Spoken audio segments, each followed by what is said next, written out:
안녕하세요. 매일 새로운 사연을 전하는 읽어주는 사연 라디오입니다. 구독과 좋아요, 많은 공유 부탁드립니다. 오늘의 사연 시작하겠습니다. 안녕하세요. 저는 짧았던 결혼 생활을 마치고 다시 싱글로 돌아온 20대 후반 여자입니다.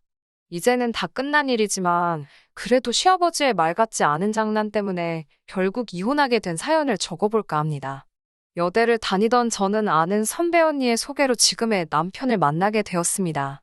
어려서부터 화기애애한 가족 사이에서 자란 저는 남편도 저희 친정아버지처럼 유머러스하고 재밌는 사람을 만나는 게 소원이었어요. 그리고 남편은 대학교 개그 동아리 출신이었기에 저는 첫 만남부터 남편에게 호감을 느꼈습니다. 남편 역시 참하고 단정한 저에게 첫눈에 반했다고 하더라고요. 그렇게 저희는 1년의 뜨거운 연애 끝에 결혼을 하게 되었습니다. 남편은 사형제 중 둘째였어요. 다른 삼형제는 모두 머리가 비상하여 해외에서 회사 생활을 하고 있었습니다. 반면에 남편은 공부에는 크게 관심이 없었대요. 그래서 어려서부터 다른 형제들하고 잘 어울리지 못했다고 하더라고요. 형제들이 떠난 이후로는 시부모님과 같이 살았고요. 그렇다 보니 남편과 시아버지는 늘 친구처럼 잘 어울리는 것 같더라고요.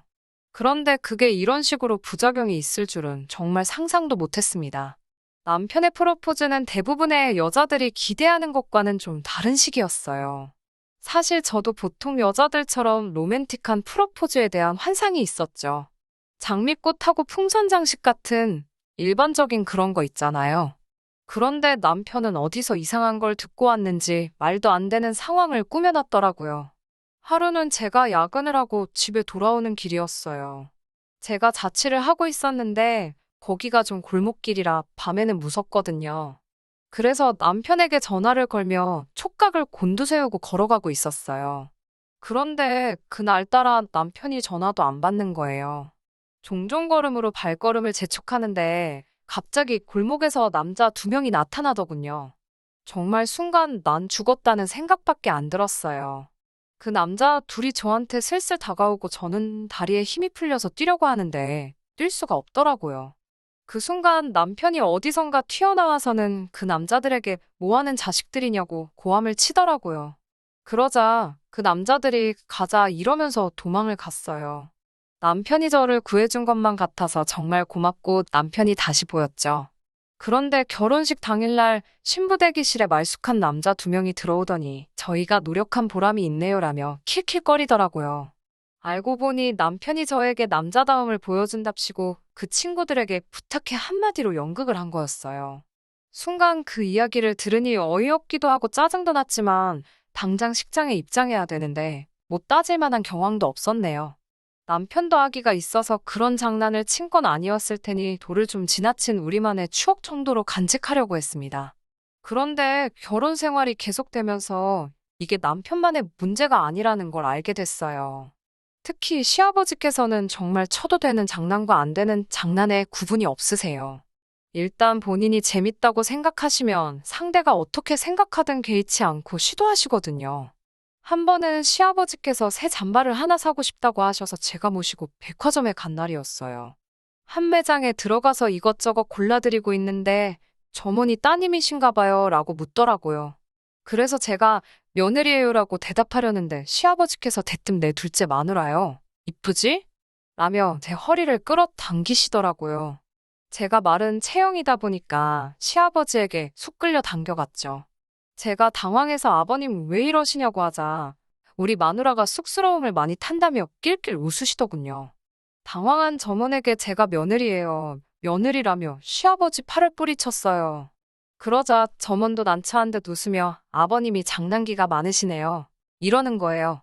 얼마나 창피하고 짜증이 나던지 집에 돌아와 남편에게 하소연을 했습니다. 하지만 이야기를 들은 남편은 시아버지가 얼마나 제가 예쁘면 그러겠냐면서 알았어. 당신은 내 거니까 우리 아빠한테 손대지 말라고 할게라며 장난처럼 받아넘기더라고요. 또 한 번은 이런 일도 있었습니다.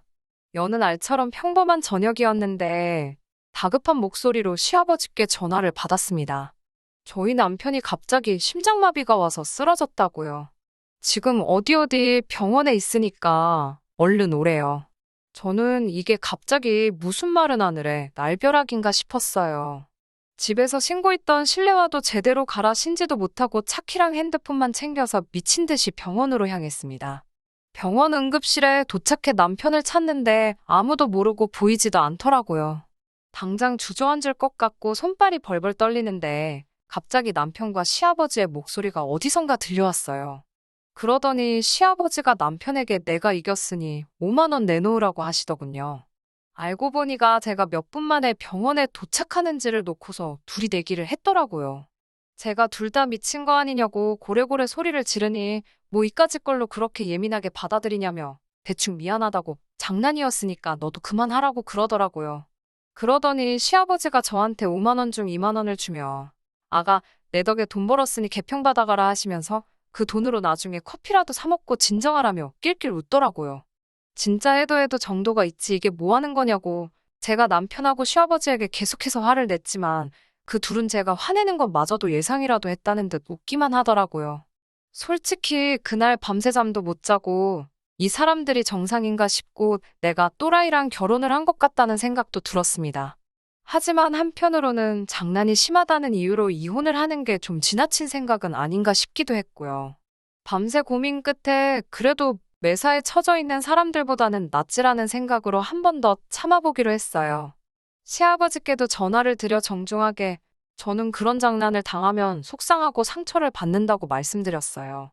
저한테는 제발 장난치지 말아달라고 말이죠. 그러자 시아버지도 알겠다. 너한테는 이제 그만하마라고 약속하셨고요.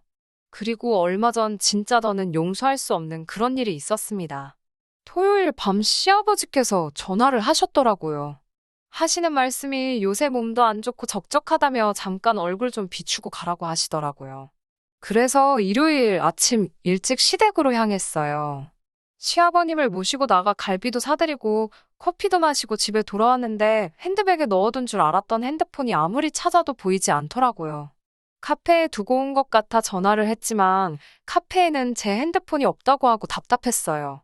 그래서 제가 아무래도 안 되겠다고 식당이랑 카페에 가서 제가 한번 찾아보고 와야겠다고 하니까 남편이 자기가 다녀오겠다고 저는 집에 있으라고 하더군요. 그리고 그날 저녁이었어요. 슬슬 잘 준비를 하려고 하는데 아파트 복도에서 시끄러운 발걸음 소리가 들리더니 누가 우리 집 현관문을 부서지게 두들기며 제 이름을 부르더라고요. 저희 친정 부모님이셨어요. 제가 깜짝 놀라 이 시간에 여길 왜 왔냐고 물었죠. 참고로 저희 친정은 저희 집에서 2시간 넘는 거리에 있어요. 친정 어머니는 저를 보더니 왈칵 끌어안고는 다행이라며 엉엉 우시더라고요. 저희 친정 아버지는 전에 본 적 없는 무서운 얼굴로 김서방 이 자식 죽여버린다고 그러시고요. 도대체 무슨 영문인지 알 수가 없어서 무슨 일이냐고 얘기를 제대로 해달라고 했어요. 친정 부모님께 들은 이야기는 충격 그 자체였습니다. 제 핸드폰으로 전화가 와서 받았더니 저희 남편이더래요.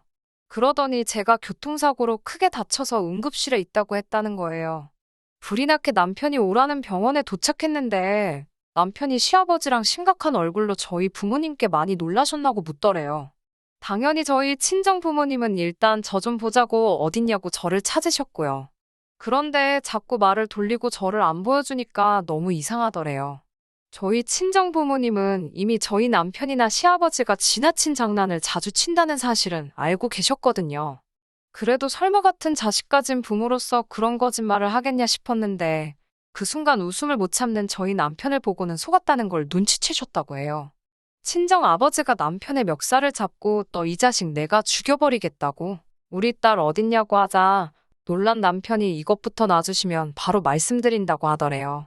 그래서 나중에 집에 있다면서 두 분이 따님을 얼마나 사랑하는지 궁금해서 해봤다고 말도 안 되는 궤변을 늘어놓더랍니다. 친정 아버지 입장에서 차마 사돈을 때려 눕힐 수도 없고 넌 이따 보자라는 심정으로 자리를 뜨셨대요. 그래도 불안한 마음이 가시질 않고 제가 괜찮은지는 확인해야겠다 싶어서 저희 집으로 바로 달려오셨다고요. 우는 친정어머니와 분노하는 친정아버지를 보고 있으니 제가 보통 미친 사람하고 결혼한 게 아니라는 생각이 들더라고요.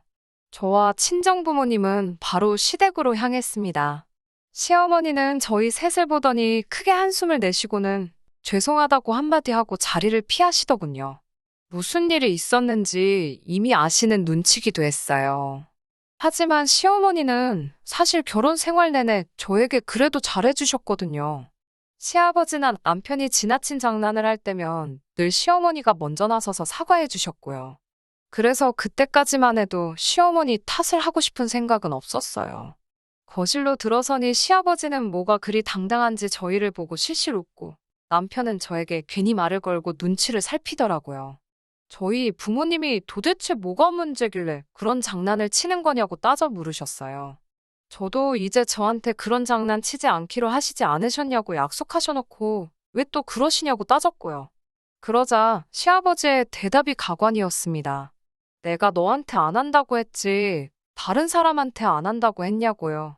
그러면서 나는 너가 재밌는 앤 줄 알고 며느리로 들이길 허락했는데 이건 뭐 애교도 없고 유머도 없고 건조하기가 이루 말할 데가 없다면서 아주 재미가 없다고 그러시더군요.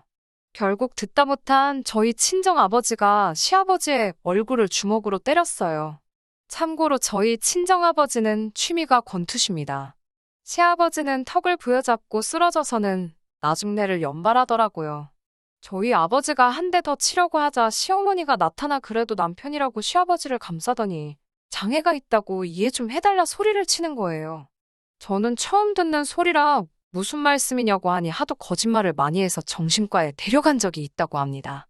무슨 연극성 장애인지 뭔지 그렇게 사람들 관심 끄는 걸 좋아해서 그런 거라고 하더래요. 제가 설마 남편도 그런 거냐고 묻자 시어머니는 대답은 못하고 눈물만 흘리시더군요. 그러면서 옆에서 잘 챙겨주고 받아주면 얼마든지 괜찮아질 수 있다면서 제발 잘 부탁한다고 하시는 거예요. 저희 친정 부모님은 장애고 나발이고 더는 이런 집구석하고 사돈 못 맺는다고 애들 이혼시킨다고 고함을 치셨어요. 그러면서 저한테도 마음 독하게 먹으라고 하셨고요. 남편과 좋은 추억도 많기에 이혼을 결심하기가 쉽지는 않았지만 어쩔 수 없이 남편에게 헤어짐을 고했습니다. 저와 헤어지고 일단 치료부터 받으라고요. 남편은 자기가 어떻게 돼도 상관없는 거냐고 저에게 묻더군요. 하지만 저는 남편에게 아무 일도 없을 거라는 확신이 있었기에 이혼하고 말았습니다. 남편 동아리 동기들에게 들으니 남편과 시아버지는 결국 나란히 병원에 입원해 치료를 받기 시작했다고 해요. 결정적인 이유는 또 한 번 말도 안 되는 장난을 쳐서 시어머니가 결국 정신적 충격으로 쓰러지셨거든요. 미국에 살던 남편의 형제들이 한국에 들어와 두 사람을 입원시키는데 동의했다고 합니다. 제발 그 둘이 잘 치료받아서 다른 사람들과 진심을 나누고 행복하게 살 수 있으면 좋겠네요. 긴 이야기 들어주셔서 감사합니다. 오늘의 사연은 여기까지입니다. 구독과 좋아요, 알람 설정해주시면 앞으로 더 좋은 사연으로 찾아오겠습니다. 감사합니다.